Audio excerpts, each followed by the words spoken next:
Buenas noches, bienvenidos a la edición estelar de Costa Rica Noticias de este miércoles 13 de mayo del 2020. Estamos en vivo a las 7 de la noche con 1 minuto. Les agradecemos que nos acompañen y que se informen con nosotros. Soy Ernesto Rivera. Hoy, tras la violenta agresión a golpes que protagonizó anoche en contra del asesor parlamentario Giancarlo Casasola, el diputado de Liberación Nacional David Gurzón fue denunciado penalmente ante la Fiscalía General. El diputado admite haber agredido al asesor de su misma fracción, pero alega que no renunciará.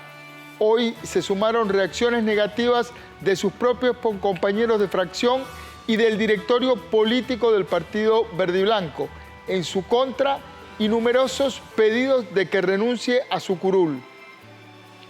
Gurzón, sin embargo, asegura que seguirá en su puesto como diputado e incluso dice que planea demandar al agredido. Hace pocos minutos se registró en el Hospital San Juan de Dios la 8ª muerte de un paciente COVID-19.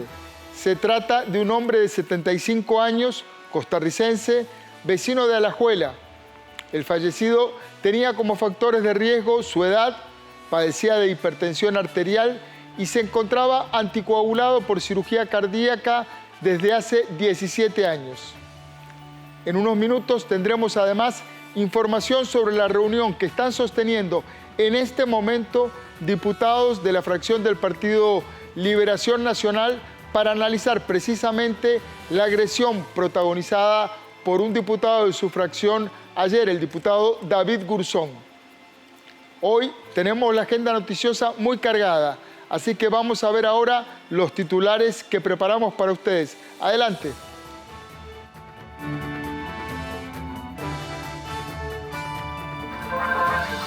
Costa Rica está lista para detectar el SARS-CoV-2 en las aguas residuales del país. Las pruebas para iniciar esta técnica de detección dieron resultados positivos y por primera vez se encontró ADN del virus la semana pasada. El Colegio de Psicólogos y el 911 unieron esfuerzos para brindar ayuda psicológica a las personas afectadas por el cambio en sus entornos a causa del COVID-19. La Fiscalía General de la República confirmó que esta mañana se presentó una denuncia penal contra el diputado David Gurzón por el presunto delito de lesiones en perjuicio de un asesor legislativo. El MEP no abrirá sus comedores escolares por lo que resta del año y seguirá repartiendo comestible a las familias de sus estudiantes hasta final de año.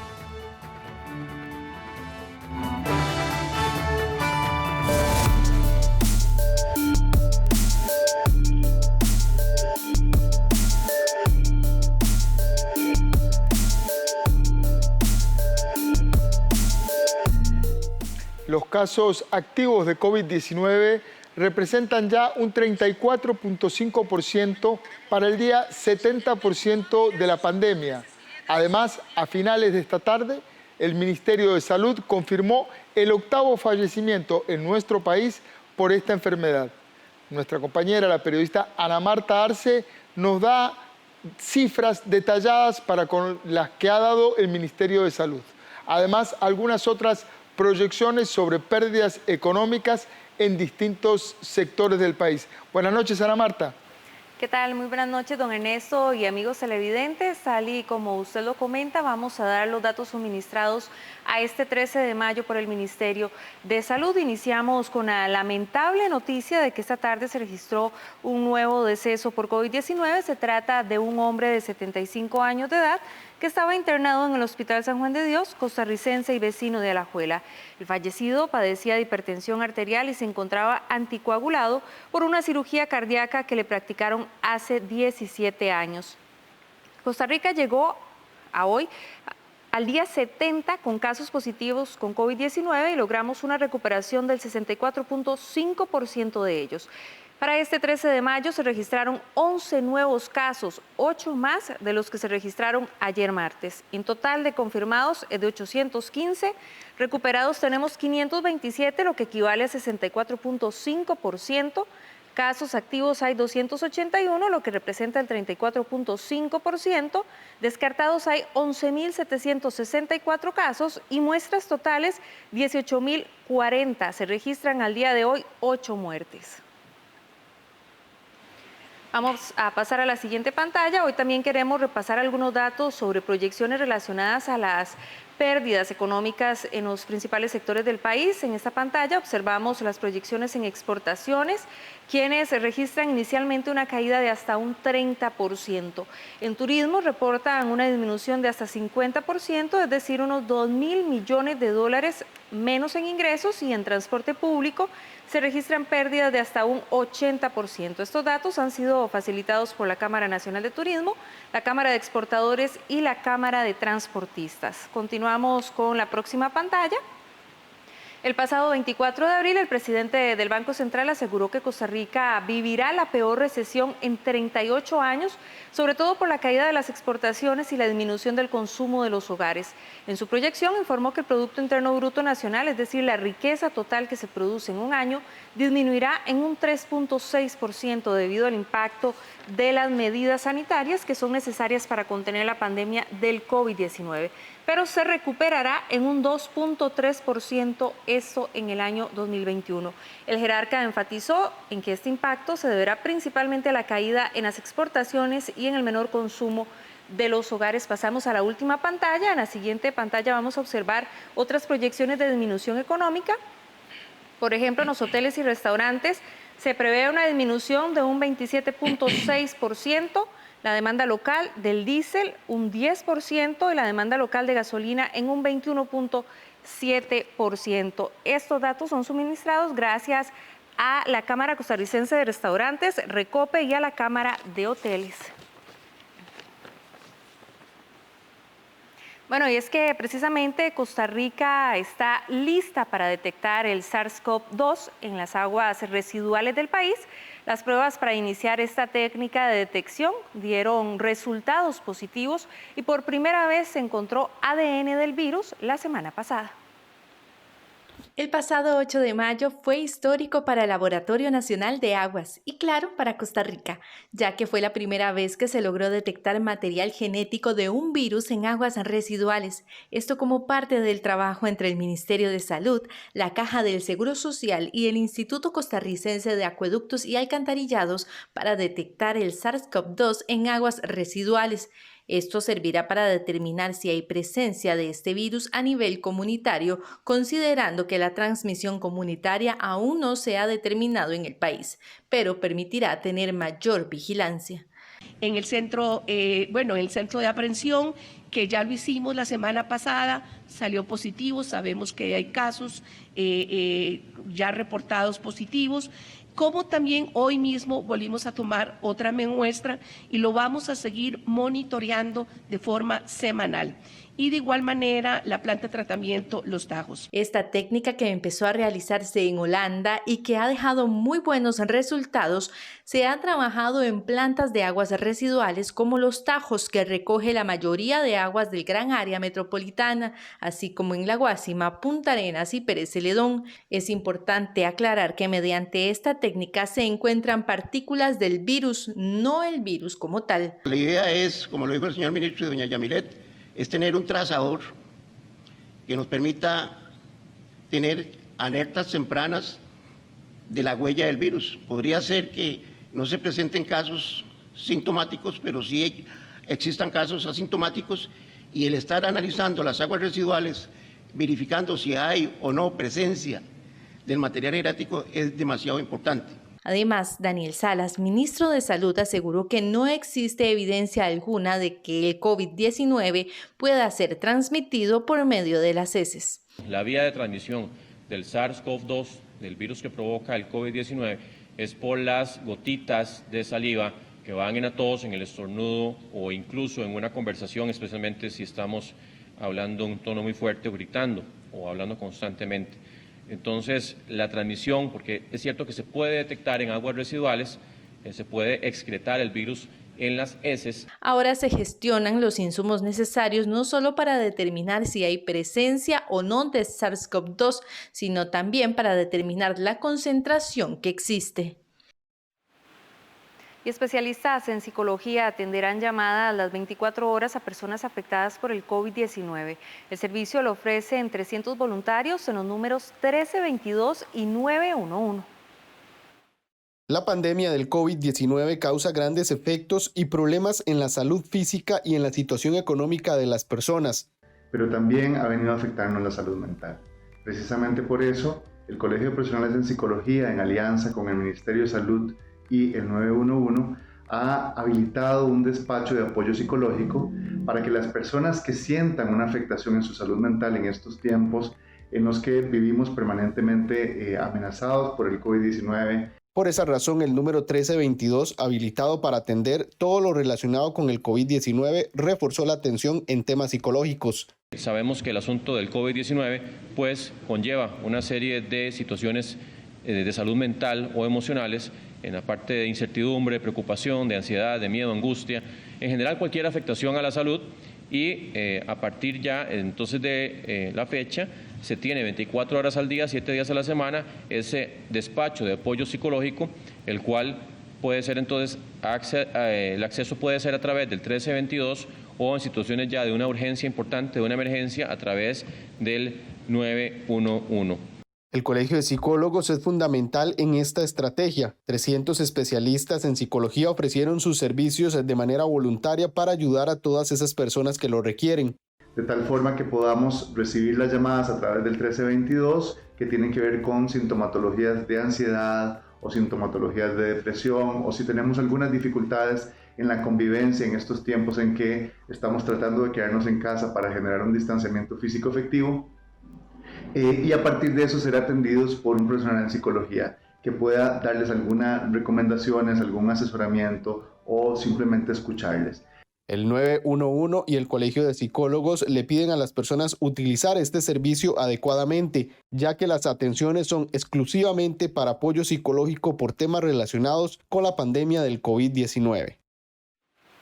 Don Ernesto y amigos televidentes, es la información que tengo de momento, datos que se han suministrado, como lo decíamos anteriormente, a este miércoles 13 de mayo por el Ministerio de Salud. También entre la situación económica que han vivido muchos de los sectores, don Ernesto, hoy precisamente en horas de la tarde la Cámara de Comercio emitió un estudio donde dice que 9 de cada 10 comercios se han visto afectados por la crisis que está viviendo el país del coronavirus.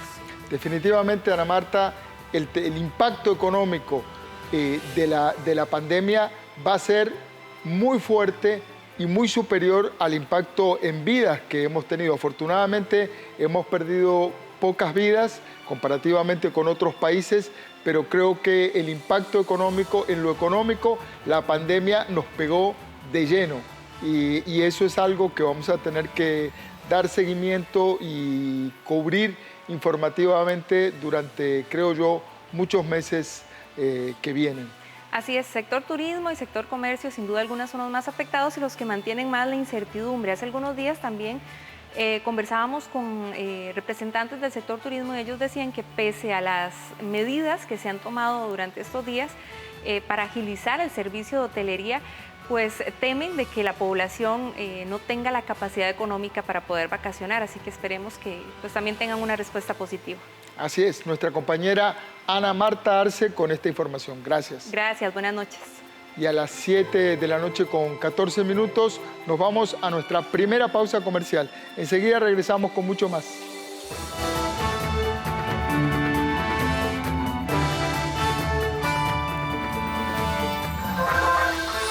La Fiscalía General de la República confirmó que esta mañana se presentó una denuncia penal contra el diputado David Gurzón por el presunto delito de lesiones en perjuicio de un asesor legislativo.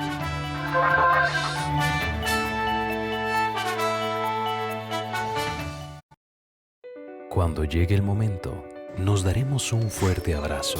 Por ahora seguimos trabajando en apoyarnos y buscar soluciones, en salir adelante controlando esta amenaza desde el lugar más seguro. Desde casa seguimos trabajando en ser cada día mejores.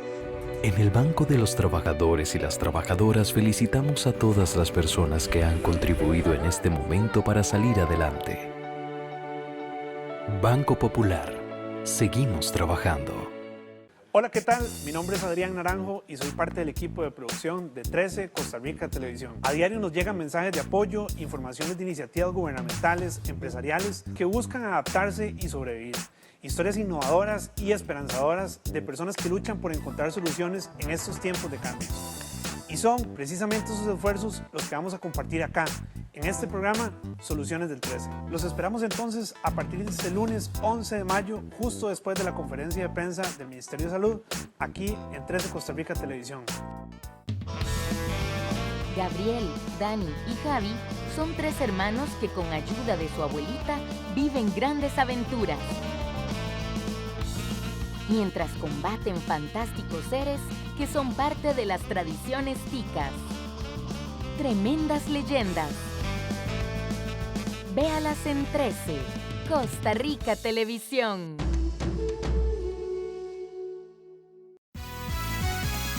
La Junta de Protección Social informa que en atención a la directriz girada por el Ministerio de Salud en torno a la situación generada por el COVID-19, suspende la realización del programa Rueda de la Fortuna desde el sábado 21 de marzo y hasta nuevo aviso. Estaremos informando por este medio la fecha de reanudación del programa. Gracias por la comprensión y les invitamos a seguir las recomendaciones del Ministerio de Salud.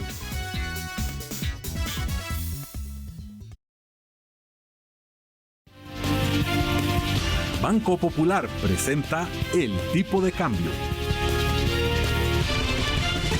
Y a las 7 de la noche con 17 minutos estamos en vivo en la edición estelar de Costa Rica Noticias. Vamos a ver la cotización del dólar estadounidense. El precio de referencia para la compra de la divisa estadounidense es de 566 colones con 32 centavos. Y el precio de referencia para la venta, 571 colones con 60 centavos.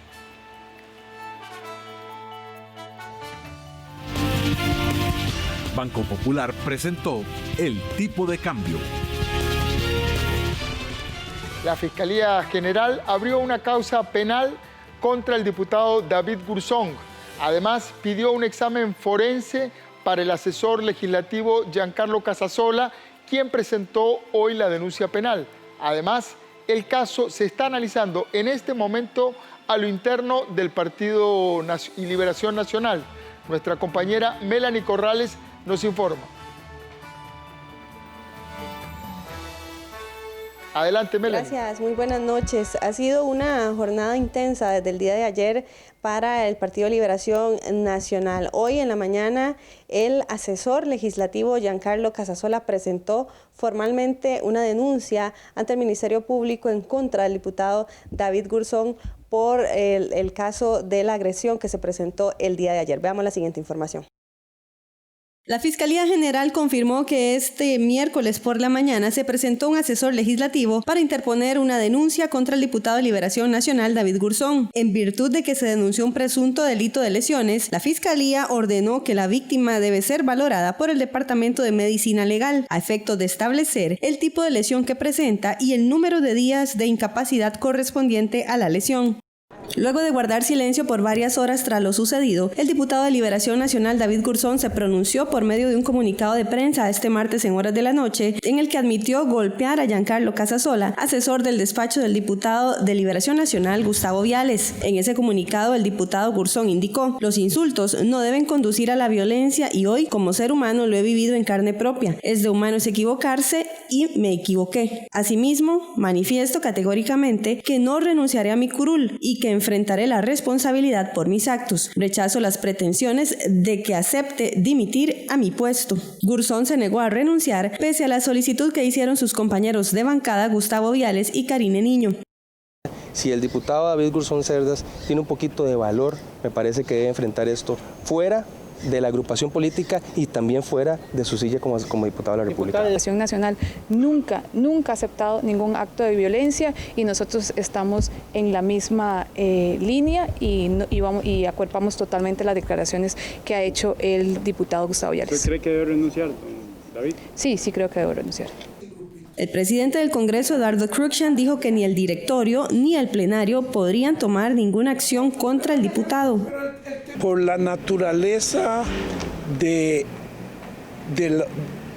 de la elección de los diputados no existe relación laboral con el diputado a nivel de entre el diputado y el Congreso de la República, entonces no existe ningún poder sancionatorio en contra del diputado, de manera que ni el directorio ni el plenario podría tomar ninguna acción contra ningún diputado si fuera lo que corresponde.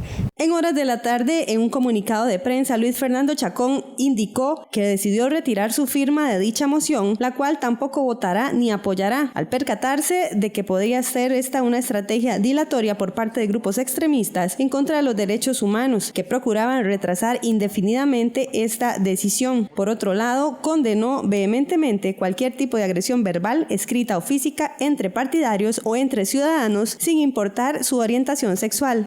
Como jefe de fracción, como diputado y como ser humano, reprocho todo nivel de violencia y no hay justificación alguna para llegar a la violencia para poder tratar diferencias entre seres humanos. Me parece que el Partido de Liberación Nacional, así como lo anunció el secretario general, don Gustavo Viales, deberá conocer la denuncia que supuestamente van a presentar ante la instancia correspondiente, que es el Tribunal de Ética de nuestro partido, y ese proceso deberá permitir llamar a las partes a que comparezcan. Este caso se analizará a lo interno del Partido Liberación Nacional y será el Tribunal de la Ética que definirá si se establecen sanciones contra el diputado David Gurzón, que podrían ser desde una amonestación por escrita hasta la separación del partido.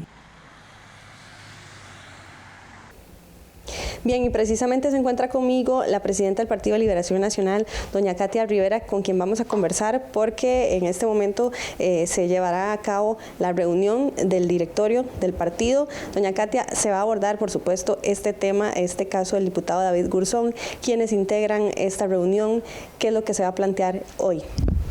Bien, pues en medio de esta crisis, las reuniones del directorio político del partido se siguen haciendo cada 15 días de forma virtual.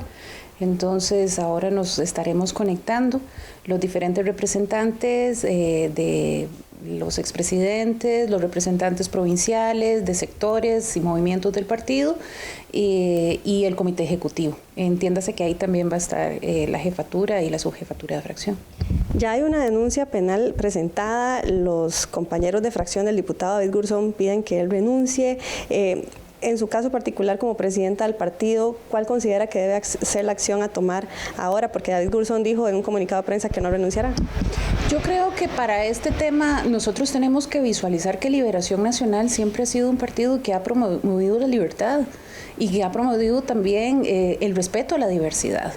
El tema que aconteció ayer y que en realidad hizo un alto en el camino a todo el proceder que ha venido ejecutando la fracción de Liberación Nacional en la Asamblea Legislativa desde un punto de vista de una oposición muy responsable en medio de una crisis, nos hizo detenernos.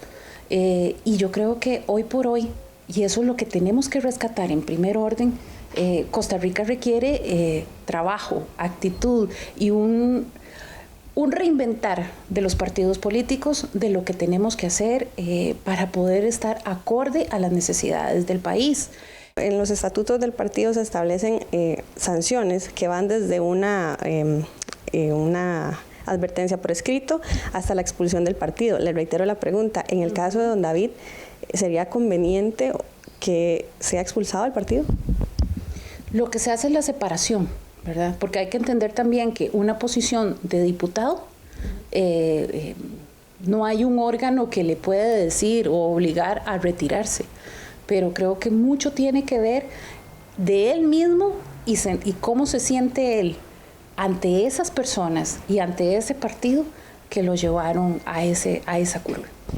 También surge hoy en la mañana una declaración del jefe de la fracción, de don Luis Fernando Chacón, y él dice, la homofobia viene de parte más bien del asesor legislativo, no del diputado. ¿Cómo analiza usted esto? Es que un partido político, insisto, es un órgano vivo y cada persona tiene su criterio. No es bueno nunca transgredir a ninguna otra persona por una diferencia de criterio o de pensamiento. Así es que sí hay error a diferencia de niveles y de grados. Y por eso es que el tribunal tiene que analizarlo todo muy fríamente. Ustedes como directorio del partido, ya para ir cerrando, ¿pueden hacer algún tipo de recomendación al Tribunal de la Ética del PLN o recomendación a la fracción como tal? Lo que hacemos es entablar diálogo, sobre todo en el caso entre la fracción y nosotros como directorio.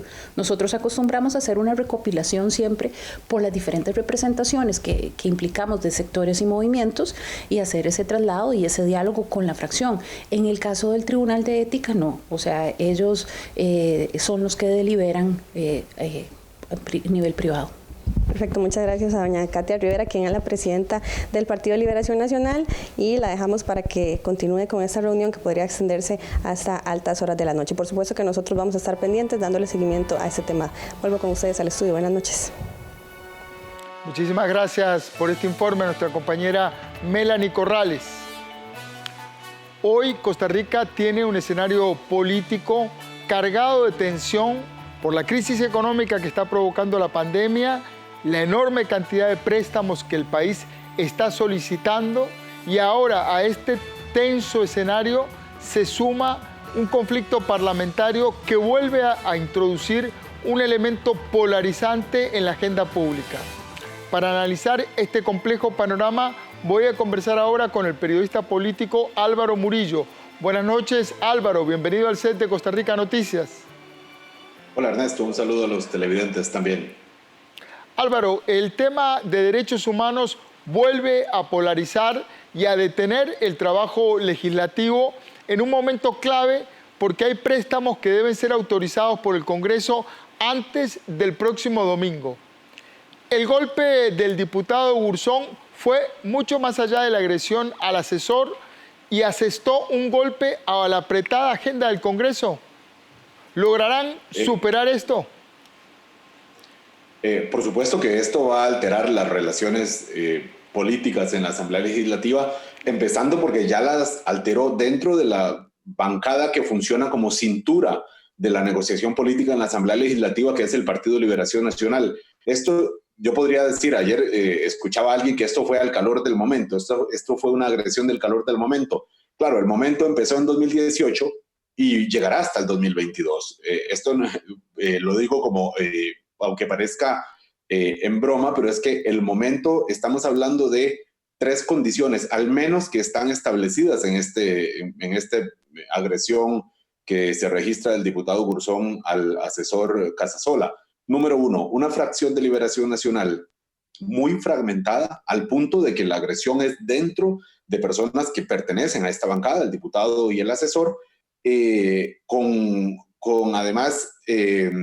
con la forma en que nos comunicamos en estos tiempos. Hay que recordar, el origen de esta agresión fue un comentario que se plasmó en un chat interno. Ahora todo queda por escrito, alguien toma un pantallazo, lo comparte a un diputado, este diputado lo comparte con este otro diputado y reaccionó de esta manera. Entonces es una señal también de las formas como nos comunicamos políticamente o se comunica incluso internamente las bancadas, y por supuesto la otra condición de este gran momento 2018-2022, y es la vigencia del tema del matrimonio igualitario. Por más que queramos decir que está resuelto, que la Corte dijo, que la Sala Constitucional dijo y que este 26 de mayo entrará a regir sí o sí el matrimonio igualitario en Costa Rica y por tanto por primera vez en Centroamérica, lo cierto es que la conversación está vigente. El debate seguirá, no acabará el 26 de mayo, como no acabó con el criterio de la Corte, como no acabó con las elecciones,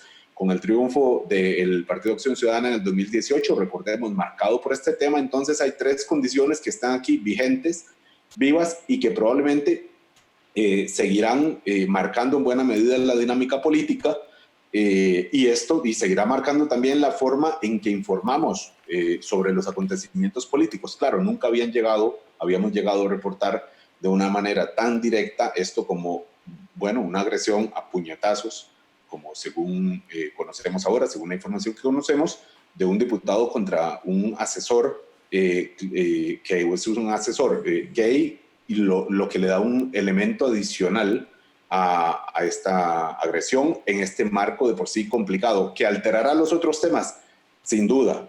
Pero, a ver, Ernesto, las negociaciones, ninguna negociación de ningún tema ocurre en aislado. Hoy un diputado, Carlos Ricardo Benavides, decía que esto podía ser atribuido, esta moción para postergar la entrada en vigencia del matrimonio igualitario podía ser atribuida a cálculos electorales de algunos partidos. Bueno, esto está vigente desde el mismo momento en que empezó este cuatrienio. Siempre hay cálculos políticos, ningún tema ocurre en solitario, todo está condicionado y por supuesto que hay temas más explosivos que otros y este es uno de esos. Así es, absolutamente explosivo en el discurso, en la conversación social costarricense.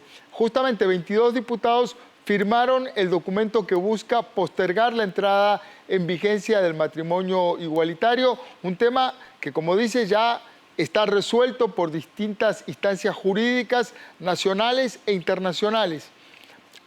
¿Lo analiza usted como un intento de trasladar, esta carta es un intento de trasladar esa polarización a las próximas elecciones nacionales?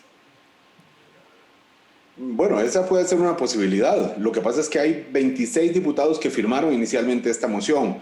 Y probablemente todos tenían algunos pudieron tener objetivos iguales y otros diferentes, porque no es lo mismo ser un diputado del bloque de Nueva República que ser un diputado del Partido de Liberación Nacional o serlo del Partido de Unidad Social Cristiana, en condiciones diferentes, con cálculos diferentes, con objetivos diferentes. Recordemos que don David Burzón, el diputado Aiza, el diputado Daniel Ulate, son diputados de Liberación Nacional y apoyaron inicialmente esta moción, y luego el diputado Luis Fernando Chacón, que es nada más y nada menos que el jefe de la bancada liberacionista. Entonces, esto por supuesto no es lo mismo, por más que él dijera es un voto, una firma a título personal, ya hoy la retiró. No puedo dudar de la presión que pudo haber tenido dentro del partido para que lo hiciera, porque él es el jefe de la bancada. Y hay una contradicción grosera entre un comunicado del directorio y una posición del jefe de la bancada. Por eso, contestándole su pregunta, ¿qué motivos pueden tener? Pueden ser de todo tipo. Pueden ser distraer, pueden ser consolidar un público, pueden ser mantener vigente el tema, puede ser incluso un deseo genuino de que no entre a regir el matrimonio igualitario en Costa Rica, como es la posición que tienen algunos diputados de estas agrupaciones confesionales. Entonces, las posibilidades pueden ser varias. Lo cierto es que, ahora la moción parece que está desinflada y, no sabemos cuánto pudo importar el incidente, esta agresión que se registró ayer en el desenlace de esta moción, porque son cosas que ocurren internamente en la Asamblea Legislativa. Don Álvaro, ayer y hoy se pudieron ver distintas posiciones en el PLN sobre la agresión de Burzón y la carta de los diputados contra el matrimonio igualitario. ¿Puede leerse este incidente como una radiografía de las divisiones internas que tiene Liberación? Bueno, en todo caso es una radiografía más. No es ninguna noticia decir que el Partido de Liberación Nacional aloja divisiones fuertes, irreconciliables. Es un partido atrapatodo, que dicen los expertos, y ahí van desde los más modernos y liberales en lo económico hasta los más conservadores en lo social o progresistas. Es un partido que tiene de todo, que refleja muchos flancos, pero con el problema de que no ha sabido conciliarlo en estos tiempos. Sigue siendo un partido histórico, sigue siendo, nada más y nada menos que la principal fuerza política en la Asamblea Legislativa. Como decíamos, cintura de muchas de las negociaciones. Las cosas en la Asamblea Legislativa, para que pasen, tienen que pasar en alguna medida por la bancada del Partido de Liberación Nacional o por buena parte de ella. Y es lo que ha pasado en este cuatrienio. Entonces, es cierto que esto refleja una división más, pero refleja también lo volátil que puede ser el propio partido, porque el comunicado del directorio del partido apoya al asesor y está en contra de la moción para posponer la entrada en vigencia del matrimonio igualitario, pero estoy seguro de que si el secretario general del partido hubiera sido don Fernando Zamora, el abogado Fernando Zamora, quien lo fue hasta hace un tiempo en este partido, el comunicado hubiera sido completamente otro. o no hubiera habido tal comunicado. Entonces, depende mucho de quién esté en cuál posición, quién sea el jefe de la bancada. Recordemos que la jefa era otra diputada hasta hace poco. Recordemos del liderazgo de Carlos Ricardo Benavides hasta ahora, a pesar de que esto le ha cobrado factura dentro de sus propios compañeros diputados. Entonces, depende de quién esté en cuál posición, esa acaba siendo la posición del Partido de Liberación Nacional. Claro que tiene muchas fracturas, pero al mismo tiempo tiene un capital grande para recuperarse, pensaría uno, y no pensando en las elecciones del 2022, sino en la eficiencia política y la mejor manera de llevar la conducción legislativa.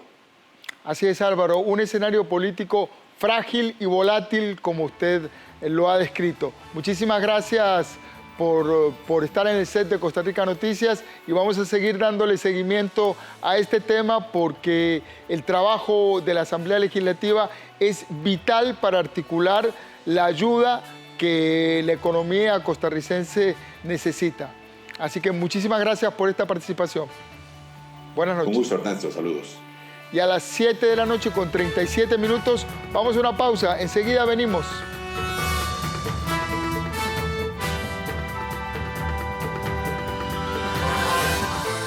El MEP no abrirá sus comedores escolares por lo que resta del año y seguirá repartiendo comestible a las familias de sus estudiantes hasta final de año.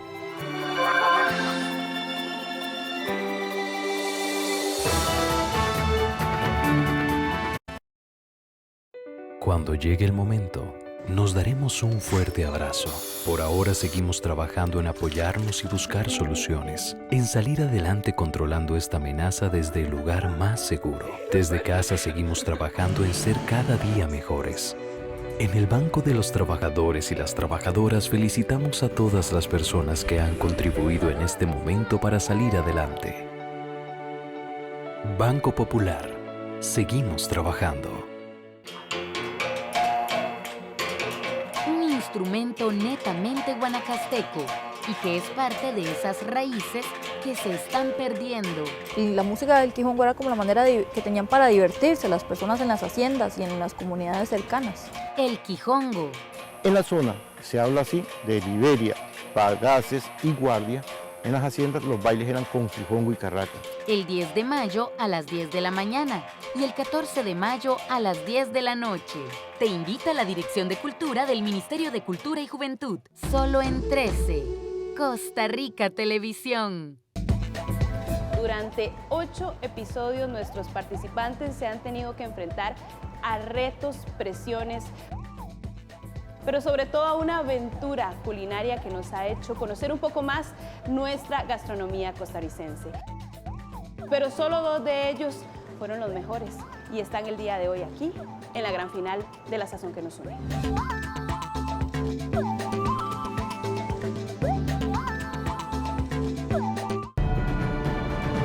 Estamos acabando con nuestro planeta y no le tomamos importancia.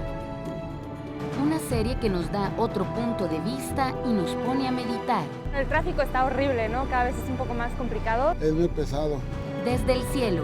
Necesitamos orientar inmediatamente hacia dónde tenemos que ir. Estreno este domingo 17 de mayo a las 12:30 de la tarde. Solo en 13. Costa Rica Televisión. Popular Pensiones te presenta la tasa básica pasiva. Y si usted tiene créditos en colones, esta información le va a ser de mucha utilidad. La tasa básica pasiva para hoy es de 3.8%.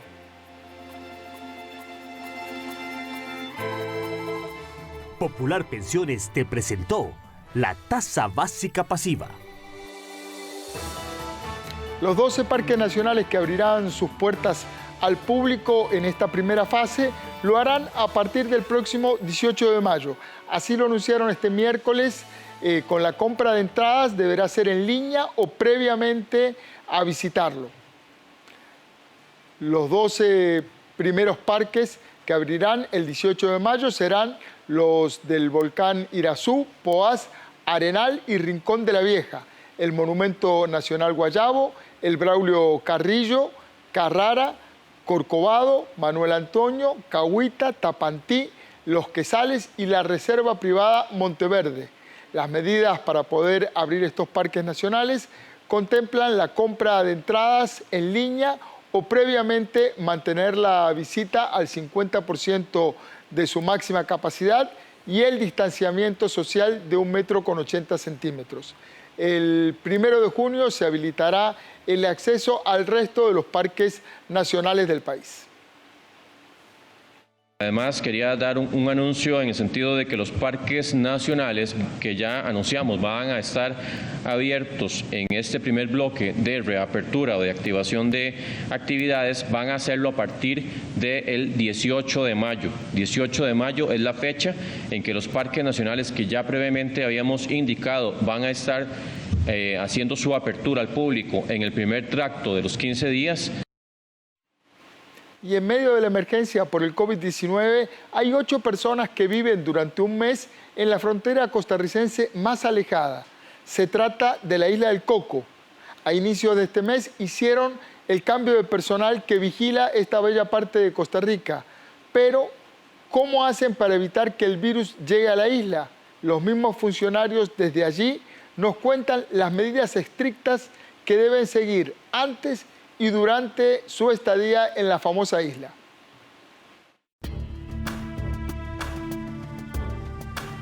La isla del Coco, a 540 kilómetros de Punta Arenas, es la última y más alejada frontera de Costa Rica.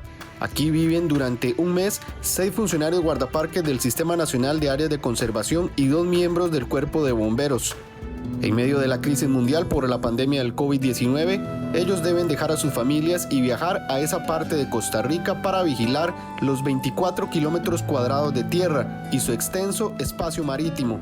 El pasado 1 de mayo realizaron el cambio de turno del personal que vigila la isla.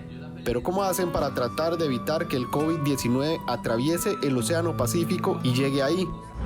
Tomamos medidas contra el COVID-19, lavado de manos, desinfectar el calzado y las áreas públicas. El barco está 100% desinfectado y también tomamos las medidas de separación de 1 metro, casi de los 2 metros de cada persona. Se les explicó en un briefing, dimos una charla de seguridad. Durante mi traslado de Upala hasta Punta Arenas, yo tomé todas las medidas preventivas de aislamiento social, protocolo de estornudo, de lavado de manos. Tras más de 24 horas, una vez que llegaron a la isla, vuelven a realizar todo el protocolo tanto para los que llegan como para el personal que va saliendo. Al llegar a isla, tanto el personal que aborda para salir del parque como los que llegamos a la isla nuevamente se les realiza el mismo protocolo para descartar que haya alguna persona sospechosa del COVID-19. Cuidar la isla es lo que los apasiona, pero en este momento lo hacen con la preocupación de dejar a sus familias. Estamos en una isla paradisíaca, pero nosotros con la preocupación de la pandemia que está azotando al mundo y especialmente al país, es preocupante. A pesar de que nos sentimos aquí algo seguros, pero nos preocupan nuestras familias que están allá en diferentes partes del país distribuidas y nos preocupan nuestros familiares, nuestros seres queridos. La isla cuenta ahora con la estación del Cuerpo de Bomberos 616. 2 miembros son siempre destacados en la isla para brindar colaboración a los guardaparques con la atención de ellos mismos y de los turistas que llegan cuando el parque se encuentra abierto. En este momento estamos destacados en la estación 616, en el Parque Nacional Isla del Coco. Acá nos encontramos con los compañeros guardaparques, protegiendo en caso de alguna eventualidad de salud, tanto de ellos y en el momento en que el parque se encuentra abierto, en caso de alguna afectación de algún turista. Aunque el parque se mantiene cerrado como parte de las medidas adoptadas por el país, ellos siempre deben vigilar y uno de los principales problemas que tienen es con la pesca ilegal. Nos abocamos a las labores preventivas, correctivas de los equipos, dándole mantenimiento, así como los patrullajes continuos que tenemos el resguardo de las 12 millas marítimas tratamos de tener una constante vigilancia, ya que al estar el parque cerrado no quita que se vayan a encontrar embarcaciones haciendo actividades ilícitas de pesca ilegal. La isla del Coco fue declarada por la UNESCO como Sitio Patrimonio de la Humanidad y además humedal de importancia internacional bajo la Convención Internacional de Ramsar. Ellos son los que cuidan en este momento la isla del Coco. Y el Ministerio de Educación confirmó como una medida preventiva que no abrirá los comedores escolares cuando regresen las clases. Por este año, el MEP mantendrá la distribución de alimentos a los hogares hasta diciembre. La periodista Andrea Salazar nos amplía esta información. Buenas noches, Andrea, adelante. Hola, ¿qué tal? Muy buenas noches a don Ernesto y también a usted que se informa a través de todas las plataformas de Costa Rica Noticias, acá por 13 Costa Rica Televisión. Como ya lo decía muy bien don Ernesto, el Ministerio de Salud va a tener los comedores escolares por lo que resta de este año 2020 cerrados. Esto como una medida para evitar que los escolares, que muy probablemente van a estar regresando a clases presenciales a partir del próximo 13 de julio, si es que así, por supuesto, la pandemia lo permite, no se estén contagiando del virus del SARS-CoV-2. Así nos lo confirmó Steven González, que es el viceministro académico del Ministerio de Educación Pública. Vamos a escucharlo. Es un poco difícil controlar que los estudiantes no se acerquen mientras comparten la comida. Es siempre cuando se comparten los alimentos es un momento de compartir, es un momento de socializar y es difícil controlar que todos los estudiantes cumplan con el distanciamiento en los comedores. Mientras que la estrategia de entregar los paquetes de alimentación para que sean preparados en sus hogares nos ha permitido mantener este derecho que es esencial y así lo estableció la Asamblea Legislativa en una ley el año anterior y a la vez disminuir estos riesgos. Bueno, y es que entregar los alimentos a cada uno de los estudiantes beneficiarios de este programa de alimentación le ha dado resultados positivos al Ministerio de Educación Pública y van a hacer la tercera entrega de estos alimentos el próximo 18 y 22 de mayo, según nos confirmó Steven González. Escuchemos. Ya vamos a iniciar la próxima semana la tercera entrega de paquetes de alimentación. Ha sido un balance muy positivo porque hemos cumplido con el derecho de los estudiantes de la alimentación, aun cuando las lecciones presenciales estén suspendidas. Esta es una ayuda muy importante también para las familias que han visto disminuidos sus ingresos, pues que tienen una pequeña preocupación menos, que es la alimentación de al menos un tiempo de los estudiantes. Entonces es un balance en realidad muy positivo y esperamos que lo siga haciendo durante todo el año escolar. A partir de la segunda semana de junio se va a estar realizando la cuarta entrega de estos alimentos para todos los estudiantes beneficiarios. Después, cuando ya se esté planeando el protocolo para el curso lectivo 2021, se darán nuevas noticias acerca de este tema. Don Ernesto, esta es la información que tengo de momento. Vuelvo con usted al set principal de Costa Rica Noticias allá en Auruca. Muy buenas noches. Buenas noches, muchas gracias a nuestra compañera Andrea Salazar por esta información. Gracias, Andrea. Y 56 costarricenses que se encontraban en República Dominicana y Argentina lograron llegar al país este miércoles hace unos minutos, pasadas las 6:30 de la tarde. Así lo informó la Cancillería costarricense. Los pasajeros viajaron en un vuelo especial de Avianca. 18 de los ticos se encontraban en República Dominicana y 17 en Argentina. Todos estaban sin posibilidades de regresar debido a los cierres de fronteras que impuso el COVID-19. Con este vuelo ya suman 2.085 los costarricenses que lograron regresar al país durante la pandemia. Y a las 7 de la noche con 50 minutos hacemos una pausa y enseguida venimos con más información.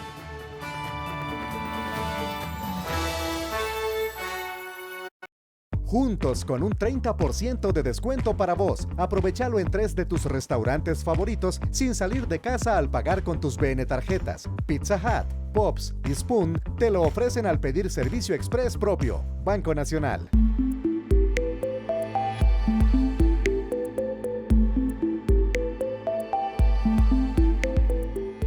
Les habla el ministro de Salud, Daniel Salas. Al ser 13 de mayo, tenemos en Costa Rica un total de 815 casos contabilizados por COVID-19. También quería anunciar que hemos habilitado un sistema de apoyo psicológico a través del 911 y el 1322, que son líneas telefónicas que ya han estado funcionando para atender tanto consultas relacionadas con el COVID-19 como cualquier situación de urgencia o emergencia. Este trabajo se está logrando gracias al apoyo del Colegio de Profesionales en Psicología a través de profesionales voluntarios que han dispuesto muy amablemente de su tiempo y sus capacidades para acompañar este proceso en el tema de salud mental, y que sabemos que pueden haber muchos asuntos de ansiedad, de depresión u otros que pueden estarse dando, preocupaciones o que pueden estarse dando en medio de la pandemia del COVID-19. También quería anunciar que los parques nacionales que se van a estar abriendo en este primer tracto de reapertura lo van a hacer el 18 de mayo y no el 16 como inicialmente se había indicado. También, por favor, a las personas que están esperando se les deposite el bono proteger. Por favor, no vayan a los bancos a hacer filas, a hacer conglomerados de personas.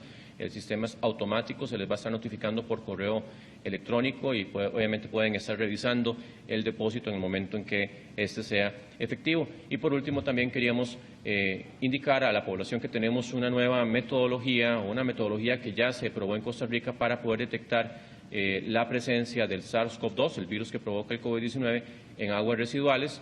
Recordemos que el virus, la transmisión que se da es a través de gotitas de saliva en los estornudos, en la tos o en el habla de las personas, no así a través de las heces, aunque el virus sí puede estar presente en heces, incluso tiempo después de que ya el virus deje de estar presente en la parte respiratoria. Pero esta detección, indico que se hacen aguas residuales con el apoyo de acueductos y alcantarillados, y obviamente también todo el sistema INCIENSA, la Caja Costarricense de Seguro Social ha estado también colaborando. Ha sido una coordinación muy importante y nos permite detectar de forma comunitaria o adelantarnos incluso a la detección del virus en grupos poblacionales. Eso no significa para nada que exista un riesgo de transmisión, insisto, en las mismas aguas residuales o a través de las heces, pero sí nos ayuda mucho a nosotros para orientar todo lo que es las acciones de búsqueda de casos o todo el cerco epidemiológico que se ha venido haciendo en diferentes comunidades o lugares en donde hemos encontrado el SARS-CoV-2.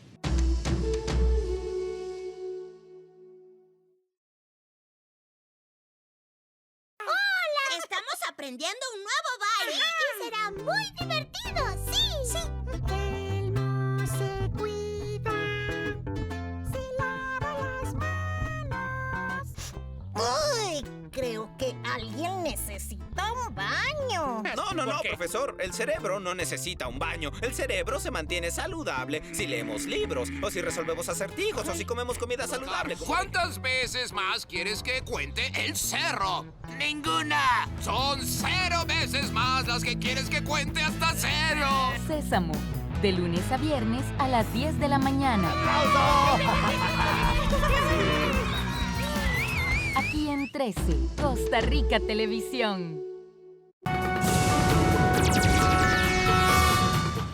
Y vamos a los deportes. Si bien el fútbol de primera división volverá, la falta de aficionados seguirá siendo un problema para los clubes. Solo en los equipos llamados grandes se dejarán de percibir 15 millones de colones por juego. El campeonato volverá a los terrenos de juego a partir del 20 de mayo. No obstante, las graderías estarán vacías en todos los partidos hasta que el certamen llegue a su final.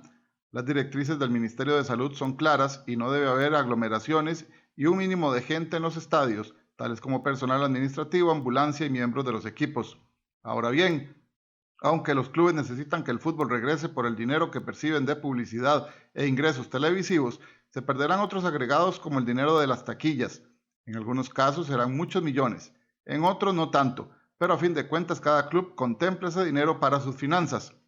Estudiando a 6 de los actuales 12 clubes de la primera división, entendemos que todos, en menor o mayor parte, se verán afectados. Primero que nada, que estamos cerrando el año de fútbol, por decirlo así, y en el presupuesto nosotros lo montamos así, en año fútbol, no en año calendario. Esto creo que nos anda afectando entre un 10-12% de ese presupuesto anual de fútbol. ¿Por qué? Porque aunque tenemos partidos contra equipos similares a nuestros, que no llega mucho público al estadio, pero siempre hay un ingreso,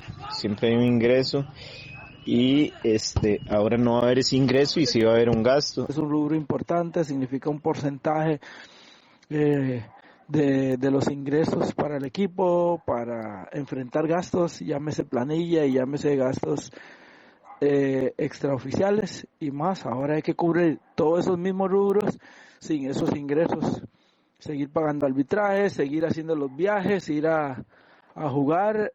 Tenemos 4 salidas y 3 en casa, y igual hay que cubrir esos gastos, y sin esos rubros pues va a ser muy difícil para nosotros. Tenemos un plan por ahí que pronto le estaremos anunciando ya para ver qué tanto nos va a significar eso, aun cuando ese plan no sabemos, es un incierto, pero también tenemos otro plan con unos socios estratégicos que nos quieren colaborar también para finalizar y ver cómo iniciamos el segundo torneo, el siguiente torneo. A continuación, una medida de lo recaudado por 6 equipos, 3 clasificados y 3 no clasificados en el torneo anterior, y que en este certamen marchan parecido para entender su ingreso en taquillas. En 7 juegos como local, el Saprissa acumula más de 105 millones de colones, lo cual le refleja 15 millones por jornada. La Liga Deportiva Alajuelense en 7 fechas acumulaba 61 millones de colones y 8 millones por jornada. El Herediano en 7 juegos como local en lo que va del certamen ya posee 58 millones de colones y más de 8 millones por jornada. Entre tanto, Limón en 8 partidos como local tenía 23 millones de colones acumulados, lo que le representa casi 3 millones por jornada. Guadalupe en 7 fechas siendo casa, con 6.934.000 colones y prácticamente 1 millón de colones por jornada en promedio, mientras que el equipo de Grecia, que es el que menos acumula en todo el campeonato, en 6 fechas del presente certamen, tenía 5 millones por taquilla y 847.799 colones en promedio por jornada. Si esto se compara con el torneo de clausura 2019, tendremos que el Saprissa jugó 12 partidos como local, acumulando más de 205 millones de colones y 17 millones por jornada. La Liga Deportiva Alajuelense fue el que más percibió en el torneo anterior. Después de 14 fechas como local, tuvo 585 millones de colones y 41 millones de colones por jornada en promedio. El Herediano en 14 jornadas o en 14 juegos como local recibió 154 millones de colones y 11 millones de colones por jornada. Limón en 11 fechas, siendo uno de los equipos que no clasificó a las instancias finales, logró 35 millones de colones por taquilla en todo el torneo, con un promedio por jornada de 3 millones. Grecia en 11 fechas, 13 millones en total y poco más de 1 millón de colones por jornada, mientras que Guadalupe también en 11 fechas del torneo anterior acumuló casi 12 millones de colones y un total en promedio de 1.088.018 colones por fecha. Si todos los equipos repitieran su misma actuación y misma cantidad de juegos como locales en lo que resta de este campeonato, se podría evaluar que aproximadamente el Saprissa perdería 100 millones de colones, Alajuelense unos 584 millones, Herediano 96 millones, Limón 12 millones, Grecia 8 millones y Guadalupe 5 millones en promedio. Vale destacar que hay juegos donde las entradas tienen un precio mayor por ser clásicos, finales del torneo o clubes pequeños que reciben a los equipos categoría A, llámese Alajuelense, Saprissa o Herediano. Los equipos aún planean estrategias. Cartaginés pondrá a la venta un palco virtual, que es una contribución solidaria de sus aficionados cuando vean el juego desde sus casas. Otros clubes recibirán su ingreso por concepto de televisión y publicidad, así como los socios, mientras que los equipos menos solventes económicamente buscarán canjes con diversas empresas para subsistir en el cierre de la temporada. Y a las 7 de la noche con 59 minutos llegamos al final de esta edición estelar de Costa Rica Noticias. Les agradecemos por habernos permitido acompañarlos en sus casas.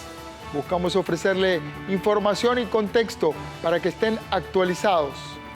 En unos minutos voy a conversar con la investigadora del Estado de la Nación en temas de educación, Isabel Román.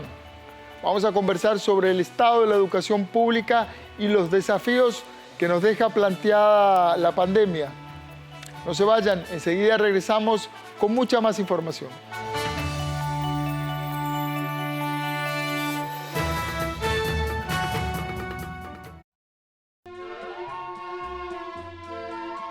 oficio en vías de extinción, que representa el talento y la herencia de muchas familias costarricenses. El zapato representa lo que nosotros somos, ¿verdad? Y también el tipo de zapato que uno usa. Zapatería artesanal. Usted ve cómo los zapatos no son de un solo color, ellos tienen diferentes colores en el mismo zapato y forma parte del arte, ¿verdad? El domingo 10 de mayo a las 10:30 de la mañana y el 14 a las 10:30 de la noche. Te invita la Dirección de Cultura del Ministerio de Cultura y Juventud. Aquí en 13, Costa Rica Televisión. Hola, ¿qué tal? Mi nombre es Adrián Naranjo y soy parte del equipo de producción de 13 Costa Rica Televisión. A diario nos llegan mensajes de apoyo, informaciones de iniciativas gubernamentales, empresariales que buscan adaptarse y sobrevivir. Historias innovadoras y esperanzadoras de personas que luchan por encontrar soluciones en estos tiempos de cambio. Y son precisamente esos esfuerzos los que vamos a compartir acá, en este programa Soluciones del 13. Los esperamos entonces a partir de este lunes 11 de mayo, justo después de la conferencia de prensa del Ministerio de Salud, aquí en 13 Costa Rica Televisión. Tavo trabaja limpiando piscinas en casas de familias adineradas de Buenos Aires. ¿Y dice usted que no anotó la patente? No. ¿Usted está seguro que lo siguieron? Sí, me siguieron. Es testigo de una extraña situación que termina por envolverlo en una trama policial muy peligrosa. La seguridad serías vos, que de cada casa sabés todo. Sabés a qué hora se va el dueño, cuándo se va a la cama. Barre Fondo, una interesante cinta de suspenso. Te habrás enterado que ocurrieron varios robos en la zona. Necesito pasar. El jueves 21 de mayo a las 9 de la noche, aquí en 13, Costa Rica Televisión. Un grupo de investigadores trata de adentrarse en la cultura bribri y en cómo perciben el mundo y las estrellas. Para Cibú no existe la oscuridad. Nosotros, los humanos, que creemos que en la oscuridad es como símbolo de ocultarse, de no ver nada. Sicua, un documental que nos lleva a un encuentro con nuestra cultura. La ausencia de registros es una de las cosas que más amenaza esta cultura. El 14 de mayo a las 9 de la noche y con repetición el domingo 17 a las 10 de la mañana. En 13, Costa Rica Televisión. Costa Rica es pura vida. Costa Rica es mi patria querida. Bueno, en estos momentos difíciles hay muchas personas que han recibido o están recibiendo poco dinero. ¿Qué debemos de hacer? Bueno, esto lo vamos a tener el día de mañana en una consejería muy importante en cuanto a la economía familiar. Sí, José, y es que es muy importante porque todos estamos acostumbrados a recibir de ahí un dinero y entonces ya hicimos un presupuesto con ese dinero y obviamente al habernos rebajado, de ahí nosotros pensamos que seguimos ganando lo mismo y no es así. Entonces mañana los esperamos a las 8 de la mañana para tocar este tema. Así aquí en Café Nacional, 13 Costa Rica Televisión, 101.5 Costa Rica Radio. Le esperamos. Valientes y mujeres bellas, Costa Rica se aleja y el odio y la maldad se quiebran, porque aquí estamos en tierra bendita de hombres. En celebración del Día Nacional del Calipso y el nacimiento de Walter Ferguson, en el espacio Arte 13 les presentamos una entrevista exclusiva a uno de los autores nacionales más importantes de este género musical. Yo me gustaba mucho el calipso. Cuando yo hace un calipso, yo hace con mucho broma. La gente me dice, cántame un calipso. Yo canta. Walter Ferguson. Y un concierto homenaje a su figura. Domingo 17 de mayo, 2 de la tarde. Por 13, Costa Rica Televisión.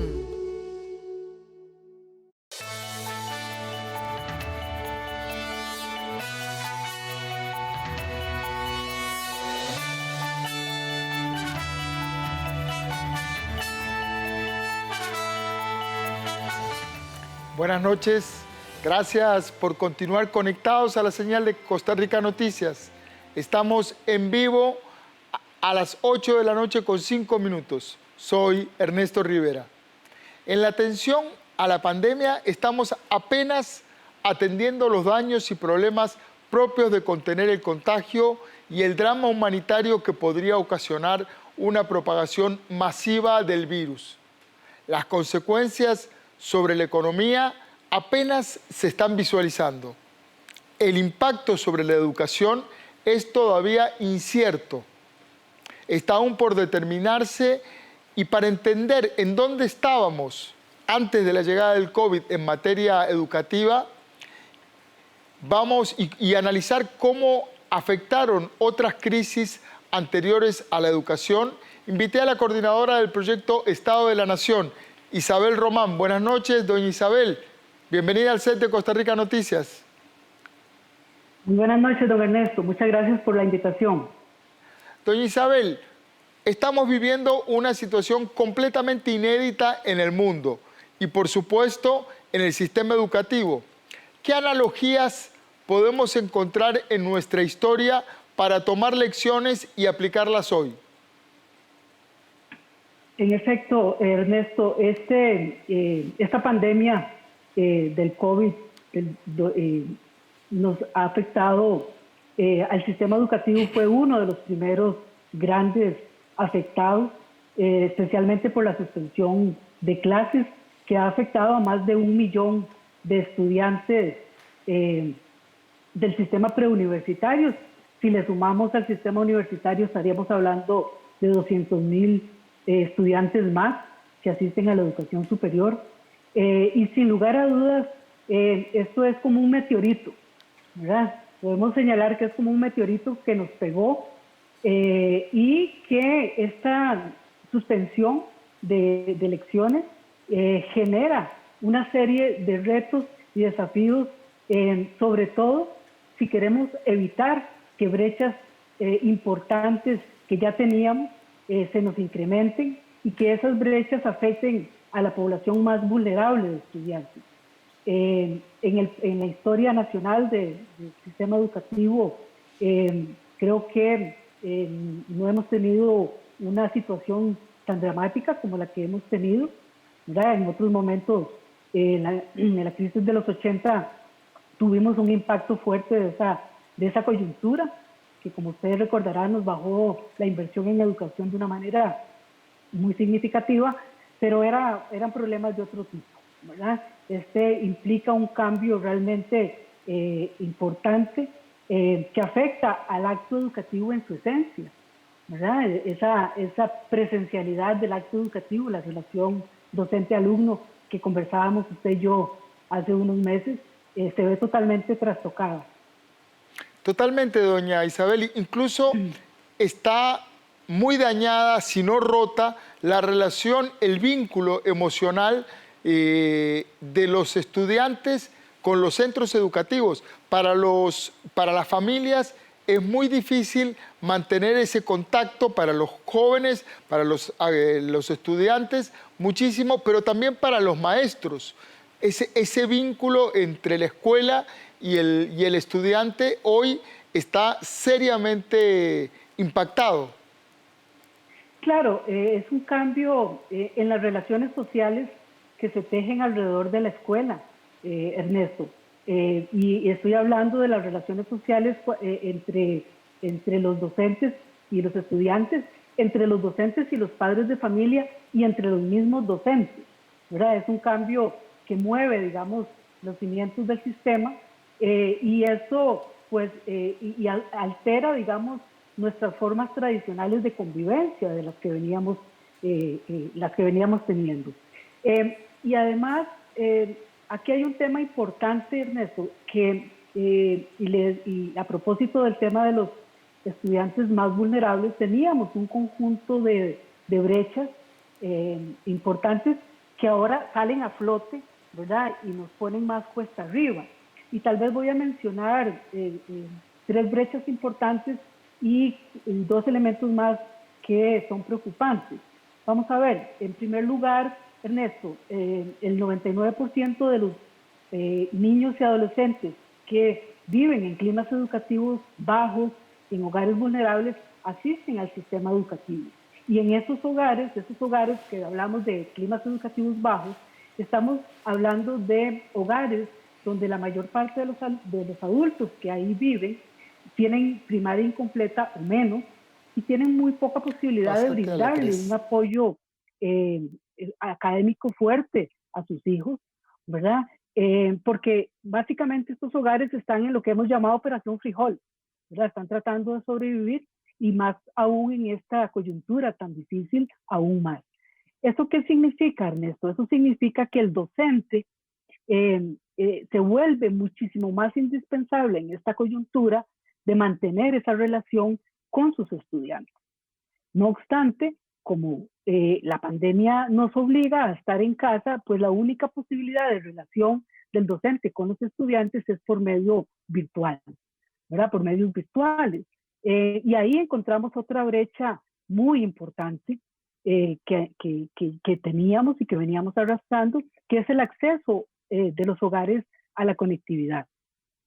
Nosotros en el Estado de la Educación hemos identificado que el acceso a la buena conectividad es todavía un privilegio para unos, ¿verdad? No es universal. Básicamente, por ejemplo, encontramos que para los hogares más ricos el acceso a una buena conectividad se da en más de un 80% de esos hogares, mientras que ese porcentaje baja al 37% en los hogares más pobres, ¿verdad? Y la posibilidad de conectarse. Doña Isabel, este dato que usted da es fundamental. En los hogares de menores ingresos, solo el 37% tiene acceso a Internet. A una buena conectividad. A una buena conectividad. Es un dato fundamental porque es ahí precisamente en donde más necesitamos retener en el sistema educativo a esos jóvenes. Así es. Y cuando nosotros... Cómo estos hogares pobres están accediendo a Internet, digamos, a la conectividad y a Internet, el 48%, Ernesto, lo hace solo por medios de su celular, ¿verdad? Y un 10% de esos hogares ni siquiera tiene celular, ¿verdad? Entonces, claro, aquí hay un tema muy importante porque la posibilidad del contacto entre el docente y los estudiantes, especialmente de esos hogares más vulnerables, se ve con mayores dificultades, ¿verdad? Y ahí tenemos un reto importante. Y aquí, digamos que salta un desafío país para los próximos años, que es que realmente ya es hora que universalicemos el acceso a una buena conectividad para todos los hogares del país, ¿verdad? Bueno, ahí está además, el fondo de SUTEL, que ha generado muchísima polémica y que justamente buscaba nivelar el acceso en las zonas más deprimidas. Es un desafío país. Ese es un tema, es un esfuerzo país que se viene haciendo, ¿verdad? Y que obviamente pues había que acelerar esos resultados, ¿verdad? Porque cuando nos cae el meteorito, pues nos sale la jarana, nos sale la cara, ¿verdad? De lo que estaba y lo que no estaba, el meteorito lo dejó en evidencia, ¿verdad? Y efectivamente ahí en los próximos años ese es un tema que tenemos que rápidamente solventar, porque lo cierto es que este contexto de pandemia lo que nos plantea es que, si bien es cierto, en algún momento vamos a volver a la presencialidad, vamos a tener de ahora en adelante seguramente un modelo híbrido entre virtualidad y presencialidad, ¿verdad? Y otra tercera brecha, Ernesto, importante, tiene que ver con el manejo de la tecnología por parte de los docentes, ¿verdad? O sea, nosotros en los estudios que hemos venido haciendo en el Estado de la Educación hemos identificado que efectivamente teníamos una brecha ahí en términos de que había un muy bajo porcentaje de docentes manejando el tema de competencias digitales frente a una mayoría que tenía más dificultades o no las tenía. Y aquí también entonces es una brecha pues que ahora también pues se pone en evidencia, y tenemos un reto importante por delante en esta materia, porque obviamente esa relación entre los docentes y los estudiantes pasa porque efectivamente el uso de la tecnología esté ahí, pero no solamente el uso de la tecnología por la tecnología, sino lo que significa el uso de la tecnología para potenciar los procesos de aprendizaje de nuestros estudiantes. Doña Isabel, en los años 80, usted hacía referencia recién, la crisis económica sacó a muchas personas de toda una generación de las aulas. ¿Cuál fue el efecto de aquella crisis en la sociedad posterior? Un poco para ver la analogía con lo que podemos, con los escenarios que podemos enfrentar a futuro. Bueno, efectivamente, veamos en condiciones muy distintas la década de los 80 y la crisis de los 80, porque ahí efectivamente la crisis económica lo que hizo es que muchos hogares pues no mandaran a sus hijos a los colegios. Hubo una generación que no pudo asistir al sistema educativo. Eso solo lo supimos después con los censos, porque los registros administrativos no nos permitían identificarlo. Y esa generación que no pudo asistir al sistema educativo está hoy está en el mercado laboral con empleos de baja calidad, porque pues, la escolaridad que tienen no les permite acceder a mejores empleos. Y ahí es un componente, no el único ciertamente, del incremento de la desigualdad que ha experimentado nuestro país en los últimos años. ¿Qué pasa ahora, Ernesto? Hablábamos usted y yo hace unas semanas de que tenemos más de 53,000 jóvenes fuera del sistema educativo, ¿verdad? Antes de la pandemia, ¿verdad? Ya teníamos 53,000 jóvenes, que yo venía insistiendo, era ya una emergencia nacional lograr que estos jóvenes estuvieran en el sistema. Y ahora, pues obviamente en estas condiciones, el riesgo de que se incremente la exclusión educativa está ahí y es grande. ¿Y es grande por qué? Bueno, porque los hogares más hogares están perdiendo empleo, ¿verdad? Y eso significa que efectivamente la posibilidad de pues mantener a esos hogares con un ingreso para alimentarse es mayor, ¿verdad? Y entonces muchos de esos hogares pues pueden optar por la decisión de que sus hijos, pues en vez de ir a la escuela, vayan a trabajar, y eso sería el peor de los escenarios. ¿Por qué? Bueno, porque efectivamente estaríamos al frente de una nueva generación perdida que no queremos tener, sobre todo en un tema donde veníamos teniendo logros importantes de retención de la población que estaba excluida. Y además hay otro tema importante, Ernesto.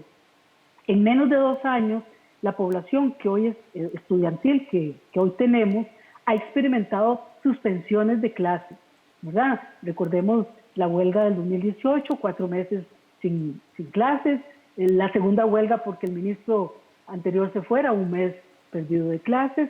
Ya llevamos ahora 4 meses, estamos en esta condición, y si el retorno a clases es hasta el julio, vamos a tener pues 4 o 5 meses en esta condición, no perdiendo clases en este caso, porque estamos ahí, pero con estas dificultades y estas brechas ahí cruzando.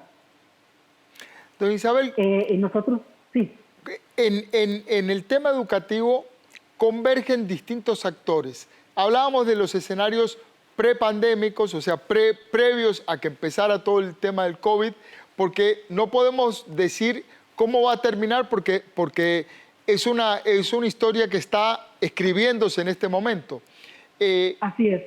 ¿Cómo encuentra esta pandemia a los distintos actores de la educación pública? Es decir, ¿cómo encuentra a los estudiantes? ¿Cómo encuentra a los docentes? Y también, ¿cómo encuentra al ministerio como tal? ¿Cómo estaban esos actores antes de que comenzara el COVID? Bueno, teníamos ahí un conjunto de desafíos, Ernesto, que habíamos venido señalando. En el caso del tema del Ministerio de Educación, pues habíamos venido insistiendo en el último informe del Estado de la Educación que necesitábamos dar golpes de timón en materia de gestión, ¿verdad? Porque teníamos efectivamente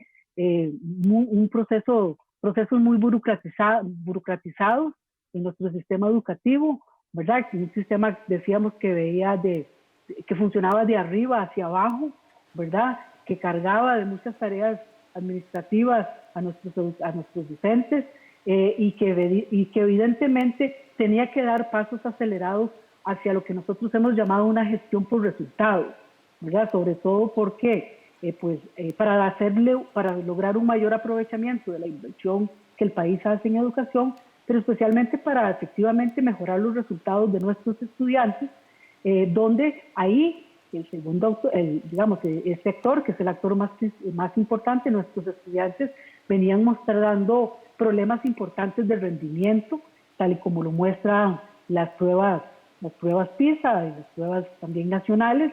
Bueno, ahora ya no tenemos el bachillerato, pero las pruebas PISA del 2018 pues nos ponen en evidencia que teníamos muchos desafíos, especialmente para desarrollar las habilidades que para el siglo XXI nuestros estudiantes necesitan: la comprensión lectora, la resolución de problemas, la indagación. Especialmente, Ernesto, en un mundo tan incierto como el que ahora vivimos y les va a tocar vivir. El futuro no lo podemos saber, ¿verdad? Como en este momento un niño que nace hoy tendrá 30 años en el 2050 y no sabemos cuál será ese futuro que tendrá que enfrentar, cuáles empleos tendrá, ¿verdad? Y lo único que sabemos es que ese mundo va a ser muy diferente al que conocemos, va a estar marcado por la biotecnología, por la robótica, por la ciencia de datos, ¿verdad? Y lo único que sabemos de ese mundo, que no podemos decir cómo es que el cambio va a ser la característica permanente y la incertidumbre el rasgo permanente. Y tenemos que preparar a nuestros estudiantes para que puedan convivir con el cambio y que tengan la estabilidad emocional para estar enfrentándose al cambio permanente, a estos meteoritos que nos van a seguir cayendo. Doña Isabel, ¿a qué estrategias podría apelar el MEP para retener a los estudiantes en el sistema educativo una vez que podamos regresar a las aulas? Sí, Ernesto, yo creo que aquí esta coyuntura que tenemos, una la puede ver de dos maneras. La podemos ver como una amenaza, y ciertamente lo es, porque si no actuamos, ¿verdad? Puede convertirse en una amenaza que nos haga volver, que tengamos retrocesos en logros básicos que hemos tenido y que son muy importantes y que distinguen a Costa Rica de América Latina, ¿verdad? En términos de su cobertura, etcétera. Pero también esta coyuntura nos abre una enorme oportunidad. Esa enorme oportunidad de darle realmente un golpe de timón al sistema, ¿verdad? Y ahí yo prefiero ver ese vaso más bien desde esa perspectiva como una enorme oportunidad. Y ahí tenemos oportunidades que ya las estamos viviendo, Ernesto. Ya esta coyuntura nos ha obligado a todos a movernos de las zonas de confort en las que estábamos, ¿verdad? Y vean, por ejemplo, el tema del uso de la tecnología.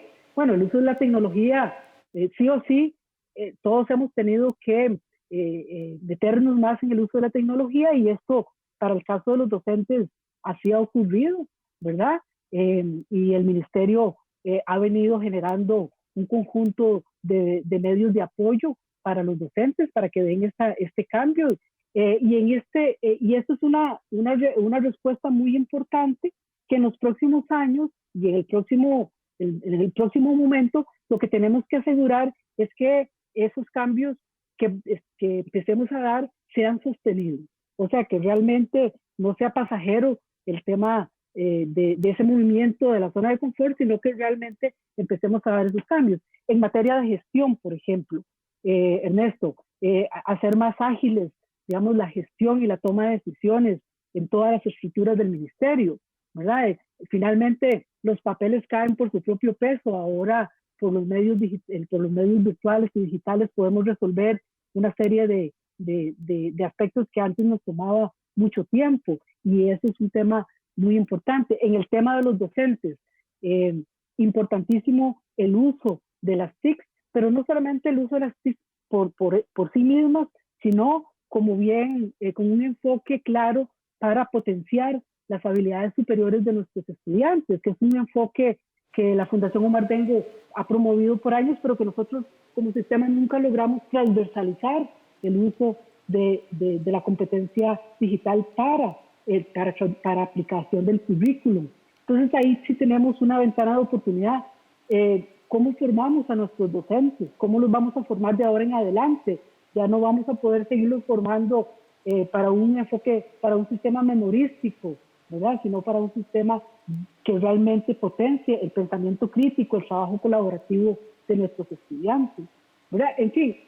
El tema curricular, ¿por qué no soñamos, Ernesto? Y finalmente avanzamos hacia un currículum menos de cajones, ¿verdad? Y pensamos en áreas estratégicas como la comprensión lectora, como las STEM. Perdón. Ok, Perdón. no hay problema.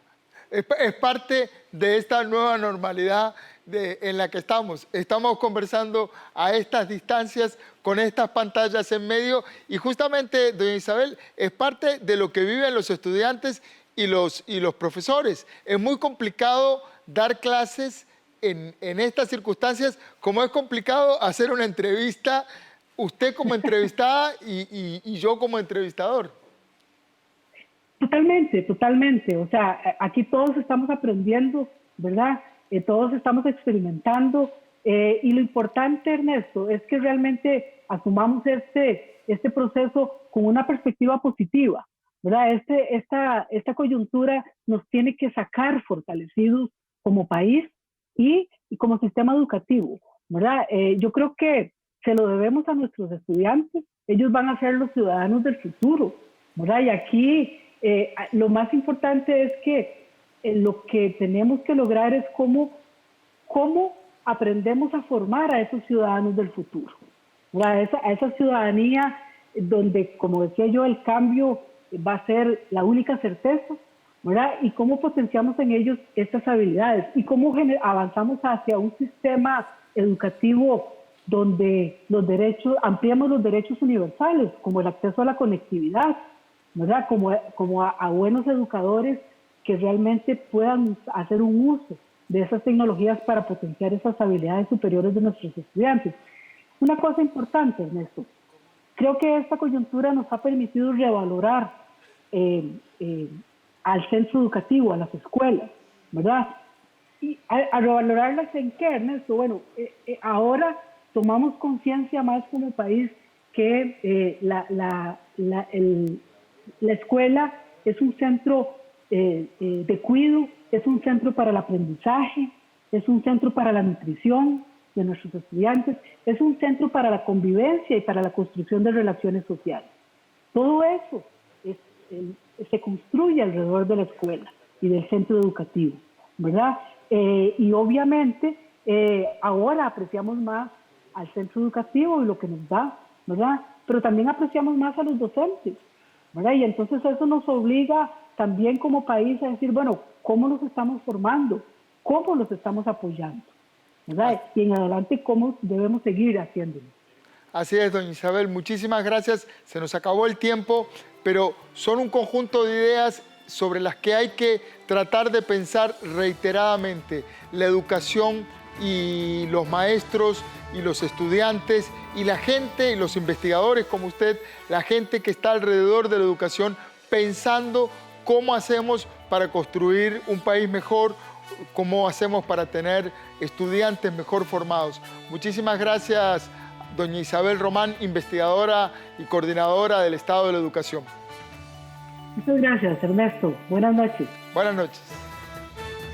Todo un desafío el que nos plantea la pandemia, el COVID-19, repensar, reubicar el valor de la escuela pública, reubicar y repensar el valor de la educación pública en nuestro país. Muchas gracias por estar ahí, muchas gracias por dejarnos entrar, por dejarnos llegar hasta sus hogares. Y recuerden, trabajamos para usted. Somos la televisión pública de Costa Rica.